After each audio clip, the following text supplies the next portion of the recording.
Hello. आप लोग हमारे चैनल संजीव भाई पटेल स्टडी लॉग सर्किल पे होंगे। देखिए, आज आप लोगों के सामने एक मोटिवेशनल कहानी सुनाने जा रहा हूँ। कहानी है एक स्कूल का, कि बच्चा के मन में कितना उत्साह होता है किसी चीज़ को हासिल करने के लिए, किसी नॉलेज को पाने के लिए। तो देखिए, उस पर हम आपको एक कहानी सुना रहा हूँ, ध्यान दीजिए। देखिए, एक स्कूल का टीचर थे।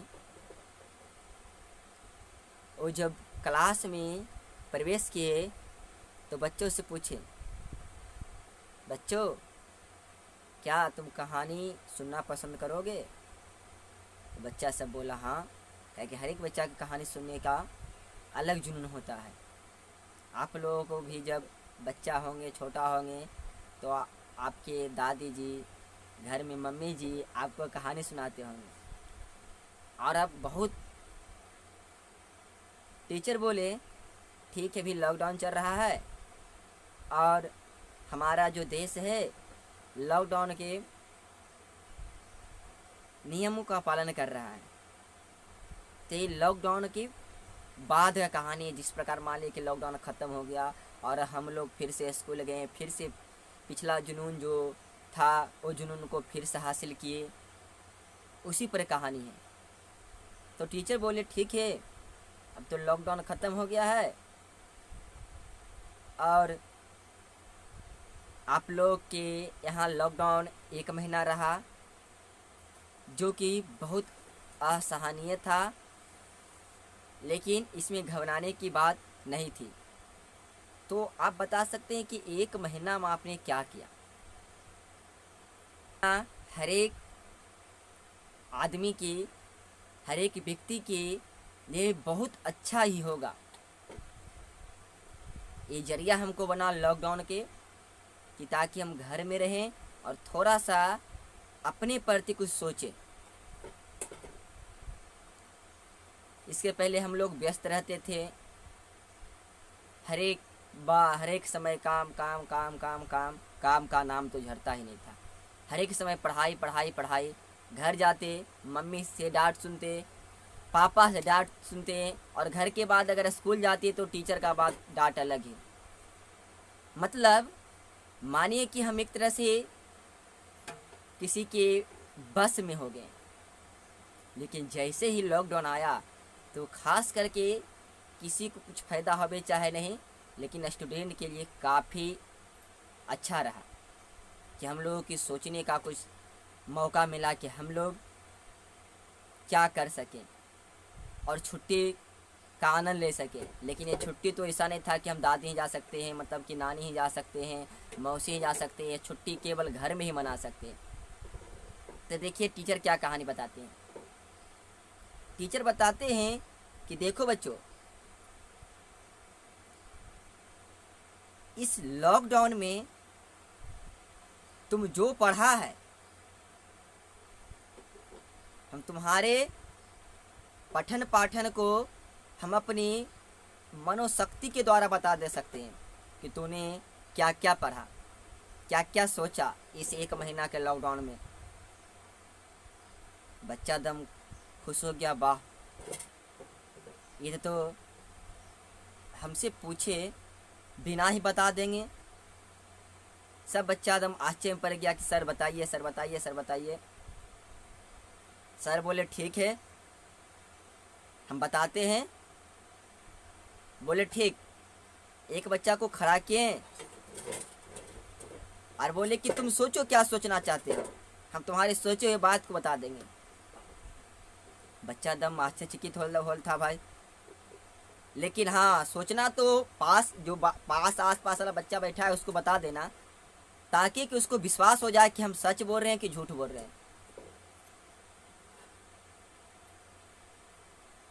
तो बच्चा के दम पूरा दिलासा दम, मतलब किस तरह से हो रहा था कि सर जल्दी सा तो अपना मेरे मन के बातों को तो बताइए। तो बोले देखो इतना तो क्लास में बहुत सारा बच्चा है, सब अगर एक बार खड़ा होगा तो सबके बातों को तो हम सोल्यूशन नहीं निकाल सकते हैं, लेकिन हाँ सोल्यूशन निकालेंगे जब बारी बारी से खड़ा होगा तब। तो अभी इसके पहले बोले थे कि उसमें से एक बच्चा खड़ा होता है और सोचता है और अपने सहपाठी के सामने बताता है कि उसने क्या सोचा, और टीचर जो थे उसके सोचे हुए बात को बता दिए। वो एक अंक सोचा था 5, और टीचर बिना सोचे माइंड को कैलकुलेशन, माइंड में थोड़ा सोचे कि भाई क्या सोचा है क्या सोचा है क्या सोचा है, इस तरह से करते करते करते करते बोले 5, और एकदम सही सोचा हुआ था कि वो 5 ही था। बोला ठीक है, बच्चा बोला ठीक है सर हम दूसरा चीज़ सोचते हैं। बोला ठीक है तुम जो सोच सकते हो। बच्चा फिर से सोचा 8। फिर से टीचर जो थे वो अपना दिमाग लगाए, पूरा मतलब कि इस तरह से भावना को व्यतीत किए कि हर एक बच्चा टीचर की बात की ओर अग्रसित हो जाए, और बोले तुमने सोचा जो है 8 है, और एकदम सही बात था। वो जो बच्चा सोचा था वो 8 ही था। इसी तरह से क्लास के सब बच्चा खुश। सर हमको ये ज्ञान बता दीजिए कि आपने किस तरह से किसी के मन के बातों को पढ़ के बता दिए, हम भी जरा सीखें। तो बोले नहीं कोई और बच्चा खड़ा करो। तो सर बोले ठीक है, उधर से दूसरा बच्चा खड़ा किए। तो बोले कि तुम सोचो।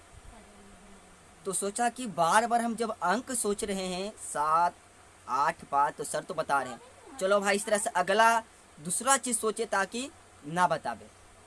तो कॉपी पर लिख दिया कबूतर सबके दिखा के।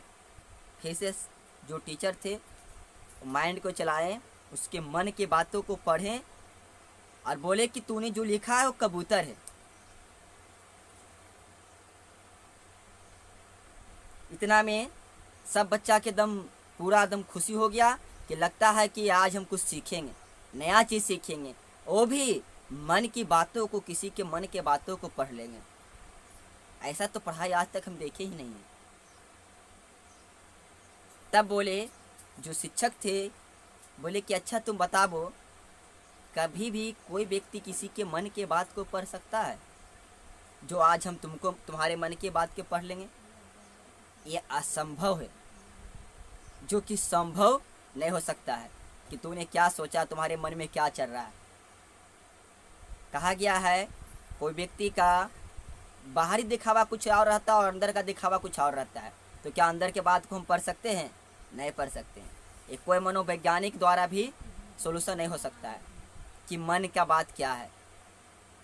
हाँ कब होगा जब उसको हम ज़्यादा डिप्रेस करेंगे तब, लेकिन क्या टीचर बच्चा को पूरा डिप्रेस कर सकता है? नहीं। तो ये समझ कुछ था ही नहीं, तुमने सोचा कि सर आज अजूबा चीज़ सिखा रहे हैं तो विश्वास कर लिया। ऐसा कोई बात नहीं है। ये जो 2 बच्चा को हम खड़ा किए, 2 बच्चा को हम बाहर में बता दिए थे कि तुम यही अंक सोचना और यही शब्द सोचना ताकि सबका विश्वास हो जाए, जिस तरह से तुम लोगों को विश्वास हो गया। तो आप लोग एक कहानी सुने और अच्छा भी लगा होगा कि अगर कोई असंभव काम हो तो हर एक असंभव काम को संभव करना मुश्किल नहीं है। हाँ कुछ ऐसा भी असंभव काम रहता है जो कि हम कर सकते, लेकिन हर एक असंभव काम को हम संभव नहीं कर सकते। संभव करने के लिए हमको कोशिश करना चाहिए, मेहनत करना चाहिए। नहीं कि हम बैठे बैठे कहेंगे कि नहीं तुम ये पढ़ लिया है तुमको याद हो गया। नहीं, बिना मेहनत किए फल नहीं मिलता है। अगर ऐसा होता तो आज आप लोग हमारे जो स्टडी लोग सर्किल है इस क्लास में आप लोग मौजूद नहीं होते। एक बार बता देते कि चलो भाई ये चीज़ सोचो, तुम्हारा पूरा चैप्टर बन जाएगा। कोई आदमी दिल्ली, सूरत, बम्बई इस यहाँ कमाने के लिए नहीं जाता। ठीक, तो इस तरह से आज ये कहानी ख़त्म हुआ और आप लोग मेरे चैनल पर होंगे। मेरा चैनल का नाम है संजीव भाई पटेल स्टडी लोग सर्किल। तो उस चैनल को लाइक करें, सब्सक्राइब करें और शेयर करें, ताकि कि अगला बार और से मैं अच्छा कहानी इस चैनल पर डालूं। जय हिंद।